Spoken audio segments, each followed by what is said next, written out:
Mungu wangu, ni nyuma y'ubushyamirane bwaje kugiraho bukabyara intambara, ni nyuma y'uko Leta Zunze Ubumwe za Amerika na Isiraheli bagabye ibitero ku gihugu cya Irani. Intambara yatangiye ku itariki ya 28 Gashyantare muri uyu mwaka w'ibihumbi 2026 yaje kugira ingaruka ndetse no ku baturage batuye isi yose. Ingaruka zatewe n'iyi ntambara ihuje Leta Zunze Ubumwe za Amerika ndetse na Irani zageze no mu gihugu cy'u Rwanda. Si ubwa mbere Leta Zunze Ubumwe za Amerika ndetse na Irani barebana y'ingwe, kuko ubushyamirane bwabo bumaze imyaka irenga 70, aho umwe atambutse undi ntiyatinya kuhakubita inkoni. Ku ikubitiro ubwo Leta Zunze Ubumwe za Amerika zari zimaze kurasa ibisasu bya mbere muri Irani yahise igira amakenga, niko gufunga umuhora Hormuz unyuramo ibikomoka kuri peteroli bingana na 25% bya peteroli icukurwa mu isi. Uyu muhora Hormuz ukimara gufungwa, ubukungu bw'abatuye isi bwahise butangira gushegeshwa. Ibi byose no mu Rwanda byatugezeho. Benshi mu batuye isi hirya no hino barimo barifuriza Donald Trump gupfa nyuma y'uko akomeje kugaba ibitero kuri Irani. Nyamara abatuye isi bo bakifuza ko Donald Trump yahagarika gushora urugamba kuri Irani kugira ngo Irani ibashe gufungura umuhora wa Hormuz. Nta gihe kinini cyaciyemo ubwo iyi ntambara yari ikimara gutangira, kugira ngo ibikomoka kuri peteroli bihite bizamuka kandi byihuse, kugeza nubwo abakora ingendo za buri munsi bahise batangira kuzihagarika, yaba ingendo zibera imbere mu bihugu ndetse n'ingendo zihuza ibihugu nyirizina, zose zahise zihagarara. Benshi bahisemo gutangira guhagarika izi ngendo kubera ko amafaranga y'urugendo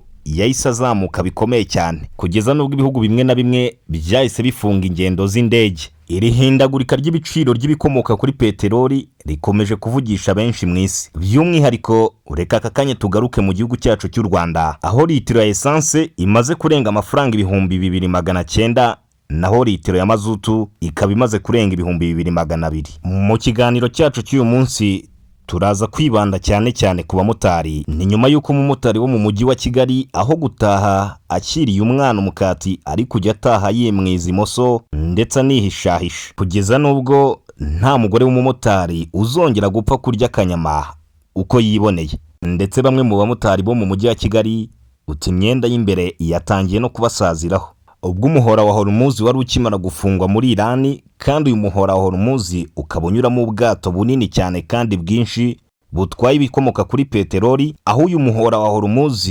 unyuramo 25% k'ibikomoka kuri peteroli ugereranyije na peteroli yose icukurwa mu isi. Birumvikana uyu muhora wa Hormuz uri mu gihugu cya Irani ufatiye runini isi yose muri rusange, kandi iterambere ryose riri mu isi rishingikirije ahanini ku bikomoka kuri peteroli. Hararinzwe cyane muri Irani kuko Leta Zunze Ubumwe za Amerika zatangaje ko Irani nitemera ibiganiro bazarasa bikomeye cyane ahari uyu muhora wa Hormuz, kandi uyu muhora wa Hormuz ufatiye runini isi yose, by'umwihariko iki gihugu cya Irani. Mu murwa mukuru wa Kigali mu Rwanda, urugendo rwagenderwaga na moto ku mafaranga 1000 ubu yamaze kwikuba, yabaye amafaranga 2500. Ahagendwaga ku 3000 yamaze kuba nibuze 7000 kuri moto. Abamotari bo muri Kigali bakoresha moto za essence bakavuga ko mu by'ukuri iri hindagurika ry'ibikomoka kuri peteroli biri gukomeza kubagiraho ingaruka zikomeye cyane, kubera ko umugenzi uramubwira amafaranga aho kukwishyura agahita ahindukira akigendera, akagenda n'amaguru cyangwa se akajya gutega bisi rusange.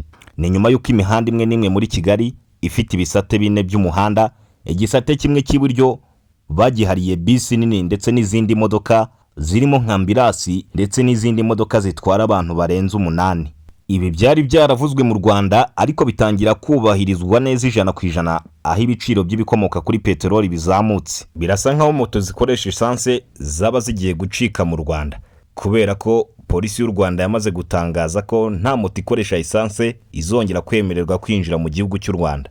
Aha polisi y'u Rwanda ndetse n'izindi nzego bashishikarije abaturarwanda bose kwirinda ingendo zitari ngombwa cyane mu rwego rwo kwirinda gusesagura amafaranga.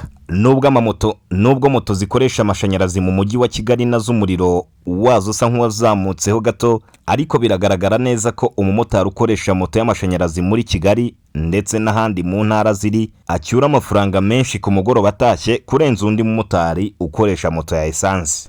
Niba ari ubwa mbere ubanye natwe kuri Bivugwe TV, ibuka gukanda subscribe ukore no kunzogera kugira ngo ubutaha tujye tubana muri byose.